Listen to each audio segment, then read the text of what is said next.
안녕하세요. 어쩌다 나정부입니다. 오늘은 25년 5월 17일입니다. 인공수분한 지 39일째 되는 날이고요. 저가는 지금 25일째 진행하고 있습니다. 저쪽 아래 750평 쪽 이제 얼마 안 남았습니다. 지난 이틀간 비가 생각보다 조금 많이 왔습니다. 그래서 보시는 바와 같이 호밀도 지금 엄청 많이 자라 올라왔죠. 비가 많이 온 거 치고는 지금 보시는 바와 같이 저희는 풀을 키워놨기 때문에 풀들이 쫙쫙 빨아 올렸습니다. 물을. 이게 초생재배의 장점이라고 할 수 있는데요, 물이 고인 데가 없어요. 물이 고일 수가 없죠.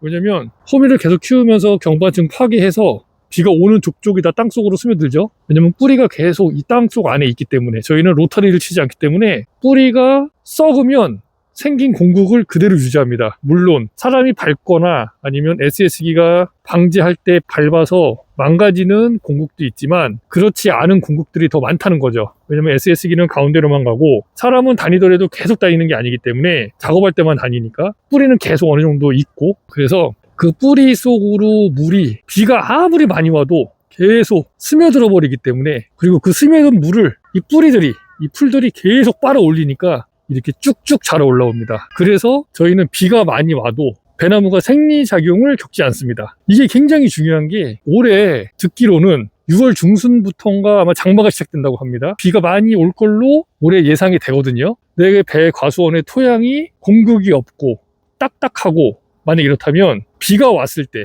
이제 죽사발이 됩니다. 무슨 말인지 아시죠? 그래서 SS기 바퀴 같은 게 빠지고 그러잖아요. 비가 많이 오고 나면 그런 형태로 돼버리는 거예요. 그러면서 땅속으로 일부분 또 흡수가 돼요. 그 물을 고스란히 이 나무 뿌리에서 빨아들여야 되는데 잠겨있는 상태가 되는 겁니다. 물이 너무 많아 버리니까 잠겨있게 되죠. 이해가 자칫 안 되실 수 있는데, 저희는 이 풀들이 있기 때문에 물이 땅속으로 스며들더라도 이 뿌리에서 이 풀들과 같이 빨아 올려주기 때문에 일정량 이상은 물이 고여있질 않아요. 하지만 풀이 없는 땅에서는 일정량 이상 물이 고이게 됩니다. 비가 계속 오게 되면. 잠깐 왔다 끊기는 거는 상관없지만 하루, 이틀, 3일, 4일, 5일, 6일, 막 10일, 15일 이렇게 비가 계속 내리게 되면 뿌리가 잠기게 되고, 잠기게 됨으로 인해서 생리작용을 겪게 돼요. 생리작용이라는 것, 그건 뭐냐? 뿌리도 호흡을 하고 물을 빨아들이고 해야 되는데 그걸 못하게 되는 겁니다. 무슨 얘기냐? 여러분들께서 컵으로 물을 마실 때는 물을 아주 쉽게 마실 수 있습니다. 근데 수영장 안에 들어가서 물을 마시려고 하면 물이 안 들어가죠. 그거와 똑같은 현상을 겪게 됩니다. 그래서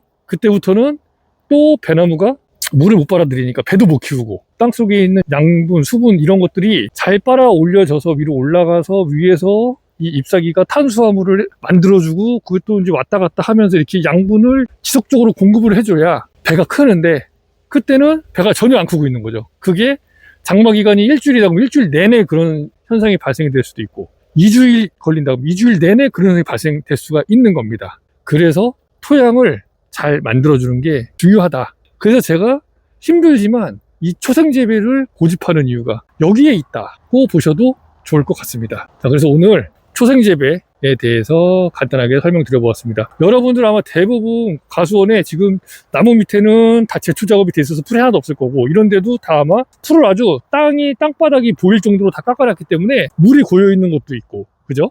진흙밭이 된 곳도 있을 겁니다. 단지 비가 이틀밖에 안 왔지만 그렇게 돼 있는 땅들도 있을 거예요. 그럼 그런 땅은 계속 물이 고여있죠.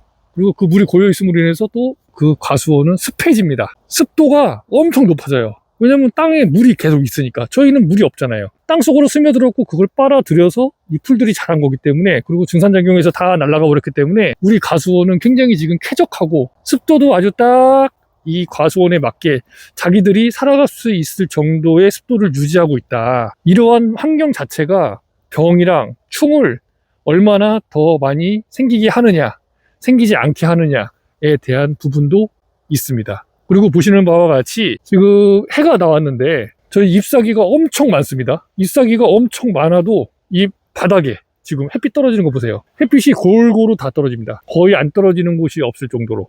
물론 이렇게 그늘진 곳도 있죠. 근데 어차피 햇빛이 땅에 비추기 때문에 이 땅이 비춰지면서 열기가 생기고, 열기가 생김으로 인해서 그 주변에 그늘진 곳까지 물기가 있는 것들을 싹 말려주기 때문에 과수원이 굉장히 쾌적하다. 그러면 이 배나무가, 아니면 이 풀들이 여기에서 살아가고 있는 생물들이 균형을 맞춰가면서 살아가는데 굉장히 도움이 된다. 이렇게 또 판단을 할 수 있지 않을까, 생각이 듭니다. 저희는 비 오기 전에 흑성병하고 배나무이, 조판나무 진딧 이런 것들 관련된 약 2개 제가 4일 전쯤인가 3일 전쯤에 방제를 했습니다. 그리고 비가 그치고 나서는 방제를 안 해요. 지금 다른 농가들은 지금 방제를 막 하고 있어요. 방제를 하는 이유는 잘 모르겠습니다. 비가 많이 왔다고 생각돼서 방제하는 경우도 있고, 아니면 흑상병이 무서워서 예방적인 차원에서 한 번 더 방제하는 경우도 있을지 모르겠습니다. 하지만 저희는 방제를 하지 않아요. 왜냐면 저희는 벌써 다 말라버렸어요. 보시는 바와 같이 잎사귀가 거의 젖은 게 없습니다. 거의 다 말랐습니다. 환기가 잘 될 수 있도록 저기 밑에 보시면 방풍망이 설치가 되어 있는데, 태풍, 강풍 이런 거 있을 때만 내려놓지 그 이외에는 무조건 다 올려놓습니다. 그래야 비가 오고 나서도 환기가 잘 돼요. 바람이 잘 들어야 싹싹 물기를 다 말려주죠. 그렇죠? 물기를 말려준다는 건 그만큼 습기를 날려버린다는 겁니다. 습기는 무조건 안 좋습니다. 그렇게 보시면 될 것 같아요. 자, 그래서 오늘 초생재배에 대해서 간단하게 설명드려보았습니다. 이번 영상도 유익했다면 구독, 좋아요, 알림 설정 부탁드리겠습니다. 어쩌다 나정모입니다. 감사합니다. 고접을 한 지가 29일째입니다. 내일 한 달 돼요. 여기가 은색이 추황이거든요. 근데 추황이 지금 아직도 안 올라오고 있어요. 내가 볼 때는 죽은 것 같아요. 안 올라와요. 절대 안 올라오고 있습니다. 추황은 지금 제가 봤을 때 올해 추황 요거 딱 2개 했는데 수분수로 2개가 다 죽은 걸로 보시면 될 것 같아요. 그리고 여기 원앙은 보시는 바와 같이 잘 살아 올라왔습니다. 잘 살아 올라왔죠? 깎이죠? 고죠. 2개 다 살아 올라왔습니다.